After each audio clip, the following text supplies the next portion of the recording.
Scarface here, and today we're going to be talking about probably my most embarrassing music-related guilty pleasure, that being the artist Kittydog. Now, who is Kittydog? Well, to explain, Kittydog is a animation meme animator slash music maker. She makes electropop, synth pop, hyper pop. She's also a furry, so when in my live streams I say I like furry pop, I'm referring to Kittydog. Now, I'm not going to be talking about her animation memes, since I don't really watch them, although I have tuned into a couple of her live streams. So, what's the appeal of her music to me? Well, as you may know if you looked at my bio, I have ADHD, and her music tickles my brain. You know, it's super energetic, and it tickles a funny spot in my brain that makes me drool like a baby having keys dangled in front of them. So that's the appeal of Kittydog's music for me. It's just dumb fun. A lot of her songs, she tries to be like sort of deep, with struggles that I can relate to as someone with ADHD. And also, but they're not really, they're kind of cringe. Okay, I'm just gonna say they're kind of cringe. Although her song "Bees in My Head ADHD" is a comfort song for me. I listen to it sometimes when I'm sad, so I'll give it that. That's one of her only deep songs that's hit me.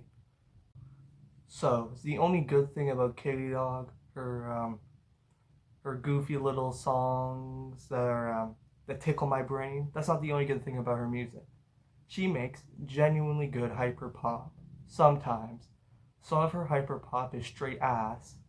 But I mean, what artist doesn't have music that's just straight ass? Ask me. I have released some absolute garbage over the years, especially on BandLab. Okay? Some garbage I really regret making. So I can't blame her too much for making bad music. A lot of it is good though, like her song Superposition, Max Level, Bees in My Head ADHD Remake is pretty good, and Plug Me In, I'm pretty sure the song is called, it's also pretty good. Would recommend all those songs.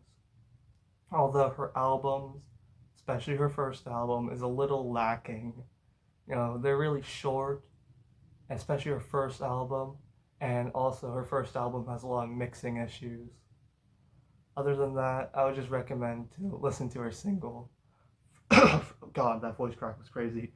I would recommend to listen to her singles and some of the feature songs that she's on. Pretty decent overall.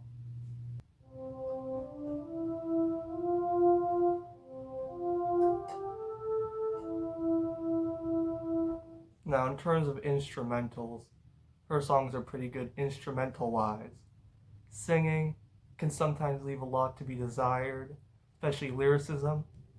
But I think her singing, when she puts all the vocal effects, and her actually surprisingly good and wide vocal range, definitely do add to the tracks. And I usually prefer to listen with her lyrics instead of without them, because the songs can feel kind of boring without. Oh my god, my voice cracks are so nasty. Can feel kind of boring without Kittydog on them. Overall, I would recommend her music to hyperpop fans. Now, let's get into the real juicy stuff. Now, what does her music sound like? Well, usually, it's very energetic, except for a couple exceptions I can think of, like her first album had a lot of slower songs, and one of her more popular songs, No Response, is also pretty slow. Other than that, they're usually fast-paced, energetic, have super catchy melodies, a lot of synths, usually very electronic sounding drum machines. Sorry, I cannot talk today. Or even trap drums, which can be kind of cringe, you know.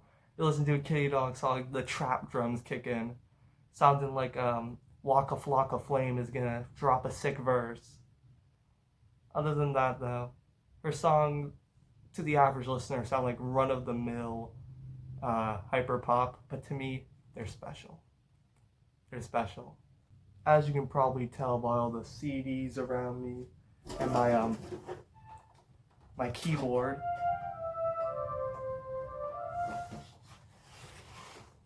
and my synthesizer. I'm a pretty big music fan. I like listening to music, I like reviewing music, I like talking about music, I like making music, and I just like discussing music in general, which is why I'm making this video. So here's how I discovered Kittydog. I can't remember the exact details, but I know it was at school. I was listening to random music, listening to some hip hop, some rock, and then I decided to start exploring some hyper pop. And eventually, one of the recommended artists under a different artist that I can't remember the name of was Kittydog. Clicked on their profile, listened to their music, thought it was really shitty at first. Then I started listening more, still thought it was shitty, but thought it was entertainingly shitty. Then I started to genuinely enjoy some of their songs. Still, Kittydog was kind of an inside joke between me and one of my friends for a little bit. Now, I unironically listen to her music, and I also review her music on rateyourmusic.com. I know, rateyourmusic.com, stinky. I still use it because I like to see the genres of different albums. So yeah, that's my thoughts on the artist Kittydog. I just want to talk about them because they're probably one of my more embarrassing music-related guilty pleasures. So that's all I'm gonna say. Bye. This has been C.F.C. Scarface out. So in conclusion, I like Epic the Musical now. I like Epic the Musical now. I like Epic the Musical now.